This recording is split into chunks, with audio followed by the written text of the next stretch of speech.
Good morning, everybody. Welcome back to our installment Scott Selections here for Saturday, October 2nd. Before we get into today's play of the day, quick recap of weapon. So we're going to pick up a loss in baseball with the Cubs and Cardinals over 7.5 at minus 120 on DraftKings.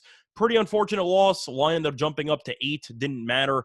Both teams were tied at 3-3 going into the 7th. So we had a couple innings to work with against both bullpens, and both teams had some chances, but didn't generate anything, which resulted in runs.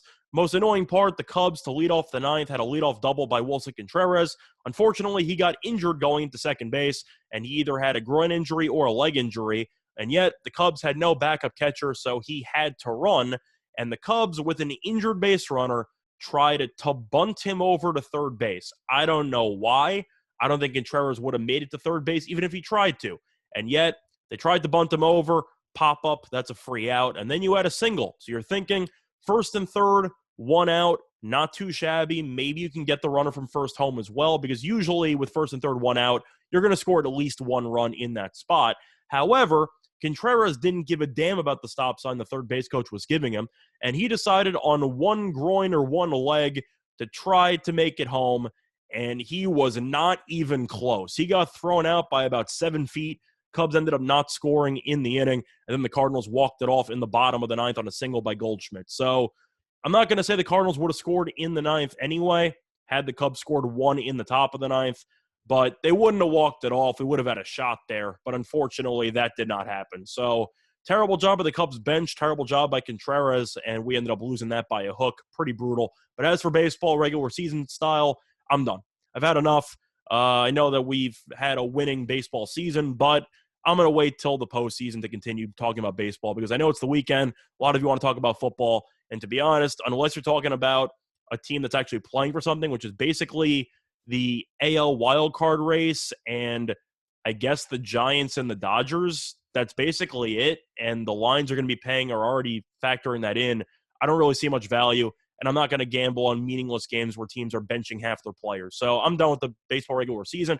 But we'll talk about college football now, and there is a joint video coming out as well. Unfortunately, it was supposed to come out a couple hours ago, but technical difficulties, we had to push it back a little bit. Should be up within an hour or so stay tuned for that. But there is one play I do like that I did not mention in that video. It's going to be on a match between UCLA and Arizona State at around 10:30 p.m. Eastern Time. And for the play today, we like UCLA -3 at minus 105 on Bet Online. Time recording of 3:30 a.m. Eastern Time. Cover reasons why I like UCLA in the spot. First of all, both teams are 3-1, but UCLA has played the significantly tougher schedule up to this point. So I do think the Bruins are the better overall team by a decent margin. To go through the schedules, though, Arizona State has played 4 games, obviously. Beat Southern Utah, an awful FCS school. Beat UNLV, which is an awful FBS school. Beat Colorado, which is also a very underwhelming FBS school. If you haven't watched Colorado play, try to avoid them, at least watching them, because offensively, that team's a train wreck. But that's probably the second worst team in the Pac-12, right ahead of Arizona, who's easily the worst. But Colorado's a terrible team, and it ended up losing its only tough test on the road to BYU by 10. Meanwhile, UCLA beat Hawaii. I'm aware that's not that impressive, but Hawaii's mediocre, I guess. Beat LSU, which I think is pretty impressive. Beat Stanford with the new quarterback, which I think is a solid win as well. And lost a very tough game to Fresno, in which it was leading with about a minute to go. And Fresno almost beat Oregon. So I think the Fresno team's very good. It's a ranked team as well. And now UCLA is 3-1. But you can tell just by the level of competition that this team has definitely proven itself to be a legitimate top 25 team. And Arizona State, I don't think it's a top 25 team. But looking at another factor as to why I like UCLA, it's going to be a battle in the trenches between Arizona State's running game and UCLA's run defense. And Arizona State, with Daniels at quarterback, of course, wants to run the ball, is averaging 211.5 rushing yards per game, which ranks 24th in the nation. However, I mentioned the weak opponents up to this point besides BYU. Against BYU, Arizona State had 164 rushing yards, which I know sounds impressive. That's still pretty good, but that's still about 50 yards below their season average. So I do think Arizona State's numbers are a little bit inflated on the ground.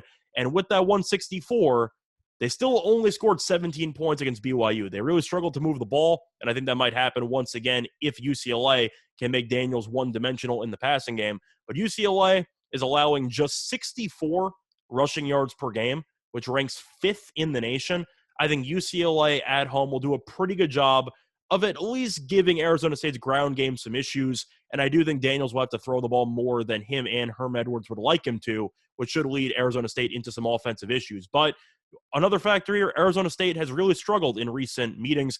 Arizona State is 0-4 ATS in the last 4 meetings, and Arizona State has not traveled well to UCLA, as the Sun Devils are 2-7 ATS in the last 9 meetings. Looking at the last 2 meetings between Chip Kelly and Herm Edwards, UCLA has won each of them by at least 7 points, which I think is pretty telling because the last couple of years, UCLA has not really had a good team.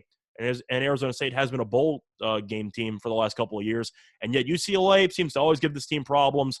I think 3 is too low. I think Arizona State is going to hang around in this game for a decent amount. But I do think UCLA has enough playmakers, whether it's going to be the running backs there and whether it's going to be Phillips as a receiver. I think that UCLA has enough to get the job done at home. It'll be close, but UCLA, I think, will win this game eventually by a touchdown.